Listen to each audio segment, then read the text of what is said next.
యేసుక్రీస్తు ప్రభు అవునా కదా, సృష్టికి ముందు పుట్టాడు. సృష్టికి ముందు పుట్టాడు. సృష్టికి ముందు పుట్టాడు. ఎస్. ఓకే. ఎలా ఆయన సాక్ష్యం చెప్తాను, ఆయన మాటల్లో చెప్తాను. ఓకే, పుట్టాడు అనే మాట చెప్తున్నారు. అవును, అదే అదే నేను చెప్తాను. యోహాను సువార్త. Okay, you take, this is no problem. 18వ అధ్యాయము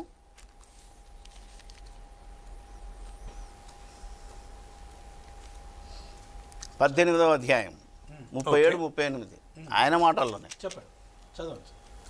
అందుకు పిలాతు, నీవు రాజువా అని ఆయన అడగగా, యేసు, నీవు అన్నట్టు నేను రాజునే. సత్యమును గూర్చి సాక్ష్యం ఇచ్చుటకు నేను పుట్టి తిని, ఇందు నిమిత్తమే ఈ లోకమునకు వచ్చి తిని. ఓకే. అక్కడ పుట్టి అందులో అక్కడని ఎక్కడుంది మీరు చదివిన దాంట్లో?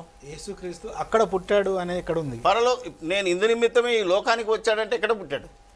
మీరు చెప్పాలి. అంటే మాకుండే అండర్స్టాండింగ్ ఉంది, మీ అండర్స్టాండింగ్ చెప్పండి. యోహాను సువార్త 18వ అధ్యాయం మీరు చదివారు సార్. యోహాను సువార్త 18వ అధ్యాయంలో 37-38 చదివారు. పుట్టిండు అనేది మీరు నమ్మరు అయితే. కన్యకు పుట్టాడు అన్న విషయం ఇదిగోండి సార్, మీరు ఇలా అంటున్నారు. మంచిగా పుట్టాడు. మీరు ఇలా అంటున్నారు. అందుకు పిలాతు, నీవు రాజువా అని ఆయన అడగగా, యేసు, నీవన్నట్లే నేను రాజునే.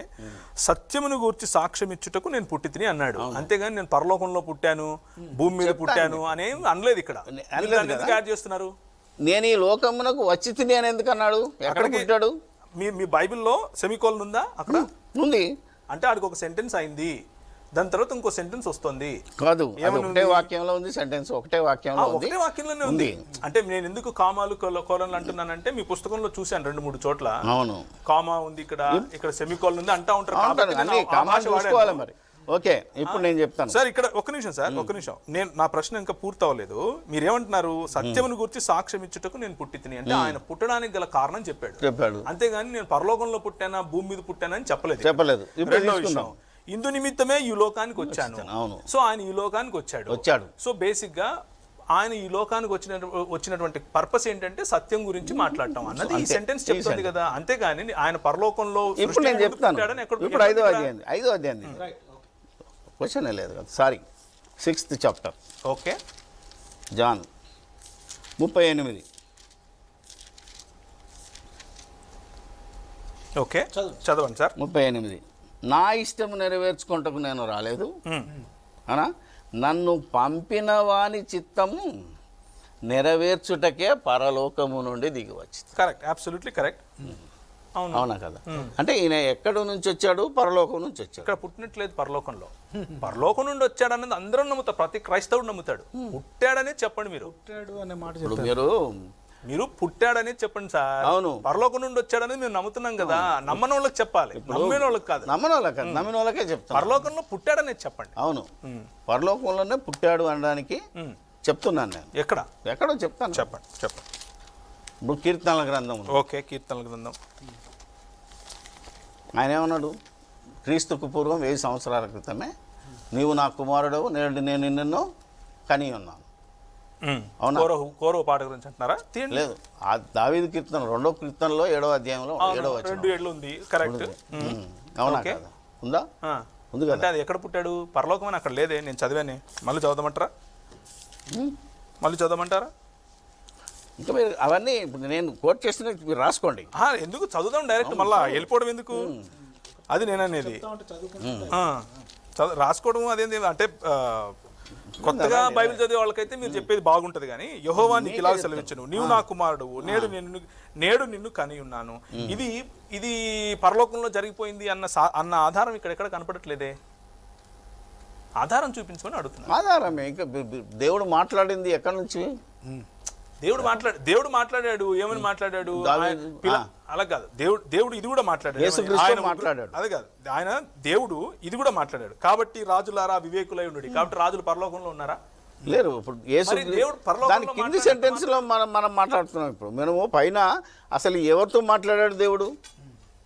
ఓకే, నీవు నా కుమారుడవు, నేడు నేను కని ఉన్నానని ఎవరితో మాట్లాడాడు? ఓకే, నాకు చెప్పండి, ఎవరితో మాట్లాడు? ఈ నేను అడిగేది ఏంటంటే ఎవరితో మాట్లాడాడు అనేది సిద్ధాంతం నమ్మే మాకు ఏ ఇబ్బంది లేదు. తండ్రి కుమార పరిశుద్ధాత్మల నడుమున వార్తాలాపం అన్నది దాన్ని ఏమంటారు, ఎటర్నిటీ పాస్ట్ నుంచి ఎటర్నిటీ ఫ్యూచర్ వరకు ఉంటుంది. దాని గురించి మాకు ఇబ్బంది లేదు, మీకు ఇబ్బంది అడుగుతున్నాను. ఏమంటే నీవు నా కుమారుడవు, నేడు నిన్ను కనియున్నాను అన్నది పరలోకంలో ఆయన మాట్లాడినట్లు పుట్టక ముందే యేసుప్రభుతో మాట్లాడుతున్నాడా? పోనీ అవును, అవును, పుట్టక ముందే యేసుప్రభు పుట్టక ముందే యేసుప్రభుతో మాట్లాడుతున్నాడా? పరలోకంలో మాట్లాడుతున్నాడా?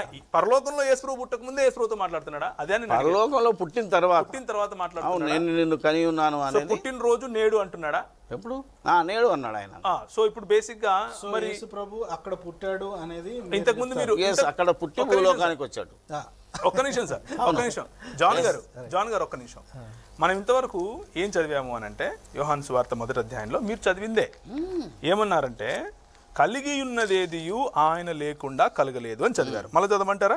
కలిగి ఉన్నదేదియు ఆయన లేకుండా కలగలేదు. మూడో వచనం. సమయము అన్నది కూడా కలగక ముందే ఉండాలి కదా అలాంటప్పుడు ఈయన మరి రోజు ఎట్లొచ్చింది? దేవుడు ఉన్నవాడు సార్. నా ప్రశ్న మీరు దాటేకండి, ఉన్నవాడు అవన్నీ తెలుసు. నా ప్రశ్న దాటేకండి దయచేసి జాన్ గారు. ఇక్కడ నేడు అంటే సమయాన్ని సూచిస్తుందా లేదా? అవును. సమయము పుట్టిన తర్వాత యేసుప్రభు పుట్టాడా? ఇది నా ప్రశ్న. దేవుడు ఇక్కడ మీరేం చదివారు? కలిగి ఉన్నది ఏది ఆయన లేకుండా కలగలేదు. పూర్వము అంటున్నాడంటే సమయం ఉన్నట్టే కదా, సమయాన్ని గురించి చెప్తున్నట్టే కదా. ఆది అన్నాడంటే ఇప్పుడు ఆ లెక్కన సృష్టిలో భాగం కాదా సమయం? స్వయంభూనా సమయం? మన గురించి దేవుడు ప్రశ్న మీకు అర్థమవుతుంది కానీ దాటేస్తున్నారు కాదు. ఇప్పుడు నేను మీకు అర్థమయ్యే భాషలో నేను చెప్తున్నాను, చెప్పండి. నాకు అర్థమయ్యే భాషను మీరు అర్థం చేసుకోవాలి. కూల్గానే, చాలా చర్చ అనేది జరుగుతుంది కదా. ప్రశ్న మీరు అడిగారు, అవునా కదా? నేను సమాధానం చెప్తున్నా పర్ఫెక్ట్గా, అవునా కదా? ఇప్పుడు యేసుక్రీస్తు పరలోకంలో దేవుడు ఆయనను కన్నాడు. పరలోకంలో జనిదైక కుమారుడు అంటే ఎక్కడ శరీరం లేకుండా. అదే ఎట్లా అని అడుగుతున్నాను. జనిదైక కుమారుడు ఆత్మగా, అంటే వాక్కుగా ప్రైవేట్ దేవుడు వాక్కు బయటకు వచ్చి ఇప్పుడు ఇప్పుడు దేవుడు తండ్రి అయిన దేవుడు యేసు ప్రభు అన్న వాక్కు లేనప్పుడు మూగడా కాదు. ఎందుకు మూగడు అవుతుంది? మరి మీరే అన్నారు ఇంతవరకు ఆయన అది వాక్కు అని. దేవుడు ఉన్నప్పటి నుంచి దేవుని వాక్యం ఉందండి, వాక్కు ఉంది. అంటే అప్పటికి యేసు ప్రభు తండ్రి అయిన దేవునితో సహా ఉనికిలో ఉన్నట్లు కదా. ఇంతవరకు మీరు పుట్టిండంటారు. ఉనికిలో అంటే ఆయన పుట్టాడని నేను చెప్తున్నాడు కాబట్టి. ఇక్కడ లేదు, అది లేదని ఇక్కడ లేదు. నేను పరలోకము నుండి దిగి వచ్చి తిని అంటే పరలోకం. ఫర్ ఎగ్జాంపుల్ జాన్ గారు, నేను రక్షణ టీవీ నుంచి వచ్చాను అని చెప్తే రక్షణ టీవీలో పుట్టినట్ట అంటే ఎట్లా? లాంగ్వేజ్ అది మీరు మళ్ళా ట్విస్ట్ చేస్తున్నారు. చాలా సరళంగా ఇది మీ భాష కాదు, నేను బైబిల్ భాషలోకి వెళ్ళాలి. బైబిల్ భాషలోకి వెళ్దాము. బైబిల్ భాషలోనే మీరు చెప్పండి. మీకు సమయం తీసుకొని చెప్పేసండి త్వరగా. సరే చెప్పండి, నేను నోట్ చేసుకుంటాను. చర్చ కాదు, నోట్ చేసుకుంటాను. చెప్పండి. ఇప్పుడు యేసుక్రీస్తు ప్రభు దేవుని వాక్కుగా ఆయా సమయాల్లో ఆయా విధాలుగా అందరికీ ప్రత్యక్షమవుతూ వచ్చాడు. అది దేవుని యొద్దను పరలోకంలో పుట్టాడు అనే దానికి అది బాగుంటుంది ఆనవాలు. ఎందుకు అంటే ఇప్పుడు పరలోకములో ఉండు మనిషి కుమారుడే తప్ప పరలోకం నుంచి దిగి వచ్చిన వాడు ఆయనే, పరలోకంకి ఎక్కిపోయిన వాడు కూడా ఆయనే. ఓకే, పరలోకంలో పుట్టాడు అనే మాట చెప్పారు కదా, అది ఎట్లా? దానికి అనవాలు ఇప్పుడు నేను సత్యం గురించి సాక్ష్యం ఇచ్చినప్పుడు నేను పుట్టానంటే సత్యం యేసుక్రీస్తు జగత్తు పునాది వేయబడక ముందే నిర్ణయించాడు అనేది కూడా మీకు తెలుసు. ఇక్కడ ఉన్న వచనాన్ని మీరు కోట్ చేసి చెప్తున్నప్పుడు అక్కడ పుట్టాడు అనే దాన్ని కూడా మీరు చెప్పాలి కదా, ఎక్కడ పుట్టాడు. ఇప్పుడు పరలోకంలో యేసుక్రీస్తు నేను పరలోకం నుండి దిగి వచ్చాను అన్నాడంటే అవునా కదా? అక్కడ పుట్టినోడా ఉన్నవాడు అనేది ఉన్నవాడు అన్నది మా అభిప్రాయం. ఆయన దేవునికి పుట్టినవాడు, దేవుడు కన్నాడు అంటున్నాడు. దేవునికి పుట్టినట్లు మీరు చూపించండి అంటున్నారు. పరలోకంలో దేవుడు నేను నిన్ను కన్నాను అన్నాడు. ఎక్కడ? అక్కడనే నీవు నా కుమారుడవు, నేడు నిన్ను కని ఉన్నాను. ఇది నేమేమంటున్నామంటే ఇది యేసుక్రీస్తు ప్రభువు పుట్టబోయేందుకు, లేకపోతే ఆయన పుట్టుకకు చరిత్రలో మానవులుగా ఒకానొక సమయంలో పుట్టబోతున్నాడు, దాని గురించినటువంటి భవిష్యవాణి ఇది, లేకపోతే దాని గురించినటువంటి ప్రవచనము, ఆ ప్రవచనం యేసుక్రీస్తునందు నెరవేరింది అన్నది సార్వత్రిక క్రైస్తవ సంఘం యొక్క అభిప్రాయం. మీ అభిప్రాయం ఏంటి అంటే అదే నేను అడుగుతున్నాను. బైబిల్లో నుంచే పరలోకంలో పుట్టాడు అన్నది, పరలోకంలో పుట్టాడు అన్న దానికి ఏదైనా అనవాళ్ళు చెప్పండి. ఇది లేకపోతే యేసుక్రీస్తు అక్కడ సర్వెంటా, మేస్త్రియా, పని చేయడానికి, ఇల్లు కట్టడానికి, లేకపోతే ఇవన్నీ చేయడానికి? ఏంటి ఆయన ఎందుకు పుట్టాడు అక్కడ? ఆయన పని ఏంటి? ఆయన ఎక్కడ ఎందుకు పరలోకంలో ఉన్నాడు చూపించండి. ఏంటి, ఏం చేస్తున్నాడు కూడా చర్చ వస్తుంది కదా. చెప్తుంది. సామెతల గ్రంథం తీసుకుందాం. ఓకే, 8వ అధ్యాయం తీసుకుంటే అక్కడ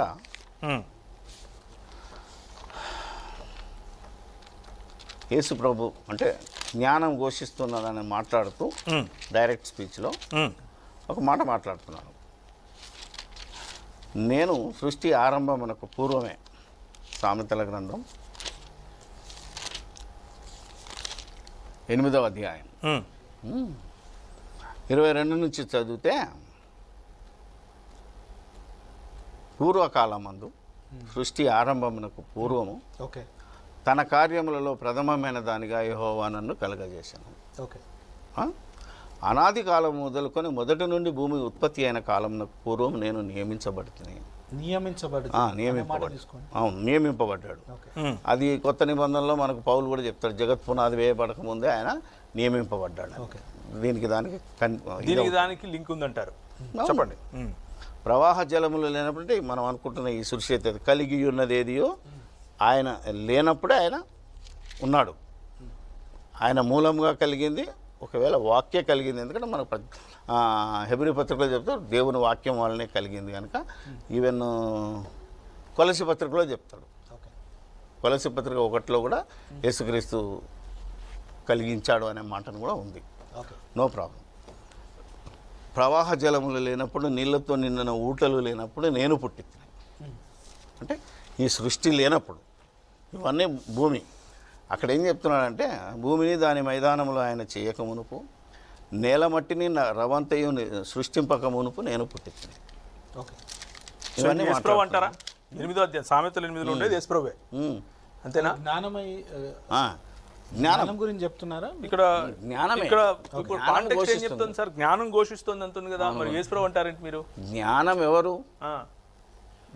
ఎవరు మనకు నూతన నిబంధనలో అంటే జ్ఞానం అని ఎక్కడెక్కడ వస్తే అక్కడక్కడ యేసుప్రభు అవన్నీ మళ్ళీ ఒక్కొక్క సందర్భాన్ని బట్టి మనం ఆలోచించాలి. ఓకే, సో ఈ సందర్భంలో మాత్రమే యేసుప్రభు ఈయన. ఎందుకంటే ఈ కింద మీరు కనుక చదివితే ఏదైతే ఉందో, కావున నా పిల్లలారా నా మాట ఆలకించుడు, మార్గంలో అనుసరించు, అనుదినం నా గడపయుద్దా అంటే ఇవన్నీ యేసుక్రీస్తు చెప్పిన మాటలు. ఆయన శరీరధారిగా వచ్చి నేను మార్గమును, నా మాట వినండి, నా మాటను విన్నవాడే నిత్య జీవాన్ని కలిగిన వాడు అనే విషయాలన్నీ కింద చెప్పిన మాటలన్నీ యేసుక్రీస్తు స్వయంగా శరీరధారిగా వచ్చినప్పుడు చెప్పాడు. జ్ఞానం కలిగిన వాళ్ళు అందరూ చెప్తారు ఈ మాటలు. ఒక విషయం చదవండి సార్, ఒక్క నిమిషం అన్న, ఒకే నిమిషం అడుగుతాను అన్ననే. ఒక్కసారి 7:4 చదవండి సార్. అదే చదివేలకు వీక్షకులు మీరు ఇప్పుడు ఫోన్ కాల్స్ ద్వారా మీరు ప్రశ్నలు అడగొచ్చును. ఒక ప్రశ్ననే గంట అయింది కాబట్టి వాళ్ళకు కూడా అవకాశం ఇద్దాం. రైట్, వీక్షకులకు సమయం. రైట్, 7:4 చదవండి జాన్ అన్న. 7:4 సామెతలే మీరు చదివి, మీరు అదే కాంటెక్స్లో, నేను కాంటెక్స్ట్ బయటికి వెళ్ళలేదు, సందర్భం అదే. చదవండి, గట్టి చదవండి అన్న. ఇది జ్ఞానంతో నీవు నాకు అక్కవా, నీవు తెలివితో నాకు చెల్లి. యేసుప్రభు మాకు అక్కనా, యేసుప్రభు మాకు చెలికత్తెనా? ఇప్పుడు ఇక్కడ జ్ఞానము అర్థమైందా లేదా? ఈ జ్ఞానము వివరించిన దాంట్లో సమానం. కాంటెక్స్ట్ ఒకటే, రైటర్ ఒకటే, చాప్టర్ లేకపోతే ఒకే సందర్భంలో. పరమార్థ జ్ఞానం మన ఎవరు సొలొమోను గారు లోకంలో సూపర్ జ్ఞాని. ఈయన లోక జ్ఞానం గురించి చెప్పాడు, దేవుని జ్ఞానం. సో ఇప్పుడు చెలికత్త అనేది లోక జ్ఞానం అంతే. ఇప్పుడు జ్ఞానం అనేది మీకు ఎట్లా తెలుసు? ఇప్పుడు ఈయన సందర్భంలో చదవాలి మనం బైబిల్. సందర్భంలో నా కుమారుడా నా మాటలను నా మనసు ఉంచుకోను, ఇదంతా లోక జ్ఞానమా? నా ఆజ్ఞలను నీ యొద్ద దాచిపెట్టుకుని లోక జ్ఞానమా? నా ఆజ్ఞలు నీ మనస్సును ఉంచుకునేటల్లా నీ కనుపాపలే నా ఉపదేశం కాపాడుకునేలా నీ బ్రతుకుదు, లోక జ్ఞానమా? ఏది 7వ అధ్యాయం ఇదంతా లోక జ్ఞానం ఎలా అవుతుంది?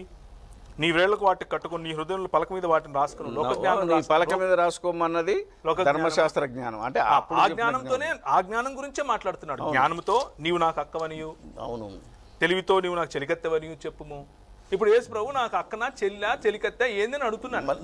ఏమంటున్నారు 8వ అధ్యాయంలో జ్ఞానం గురించి మాట్లాడితే జ్ఞానం ఘోషించుచున్నది. అవును, ఏమి పర్సానిఫికేషన్ ఆఫ్ విజ్డమ్ అన్న ఒక సిమిలి, అంటే ఒక సంకేతాన్ని తీసుకుని దాన్ని పోయట్రీ రూపంలో రాస్తున్న దాన్ని మీరు ఏం చేస్తున్నారంటే ఇది యేసు ప్రభువుకు ఆపాదించి ఇప్పుడు నాకు అక్కనో చెల్లో చెలికత్తె ఆపాదించడం అంటే పౌలు చెప్పినది యేసుక్రీస్తు దేవుని జ్ఞానమై ఉన్నాడు. పౌలు నేను సొలొమోను గ్రంథం నుంచి తీసుకొచ్చి రాస్తానని ఎక్కడ రాయలేదు. అక్కడ మీరు చెప్తున్నారు. ఇంకొక విషయం ఇక్కడ మాట్లాడదాం, నో ప్రాబ్లం, అక్కడికి వెళ్దాము. ఒక్క నిమిషం.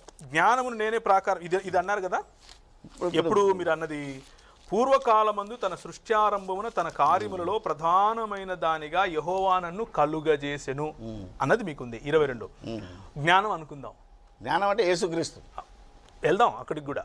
ప్రస్తుతానికైతే జ్ఞానం అనుకుందాం. ఎందుకు అని అంటే చెలికత్తె అని నేను మీకు చూపించేశాను.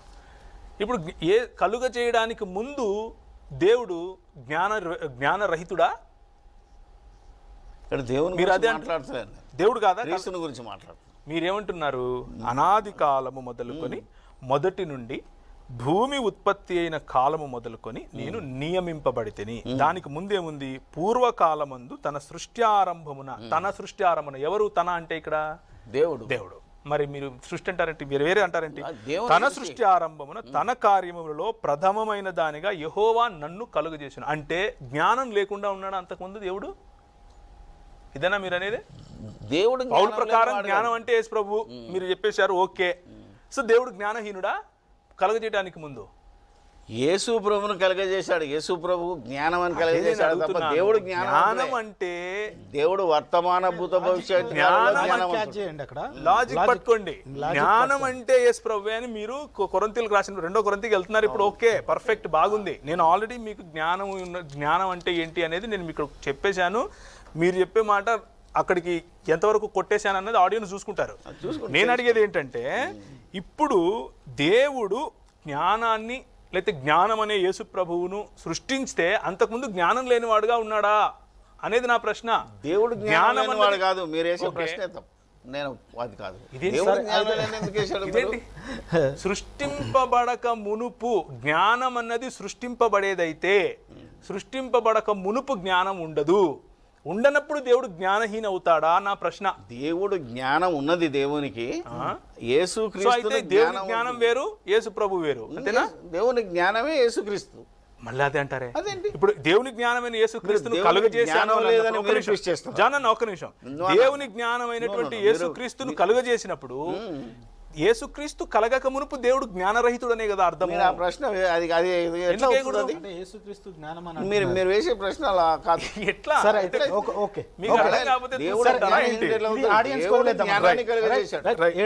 మనుషులకు ఉండవలసిన జ్ఞానాన్ని దేవుడు ఏ విధంగా మనుషులు జ్ఞానవంతులుగా బ్రతకాలు అనేదాన్ని యేసుక్రీస్తు ద్వారా మనకు చూపించాడు. ఇక్కడ అలా లేదు. అలాగే కలుగజేశాడు.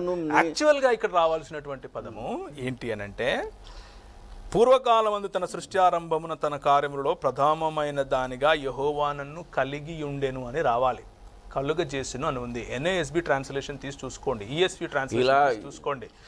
అందులో కలుగి ఉండెననే ఉంటుంది. పొసెస్ అన్నటువంటి పదమే ఉంటుంది. హిబ్రూలోకి వెళ్ళి మాట్లాడాలంటే కూడా మాట్లాడచ్చు. కాకపోతే మీరు స్టార్టింగ్ లోనే తెలుగు బైబిల్ అని మాట్లాడారు కాబట్టి నేను వెళ్ళట్లేదు.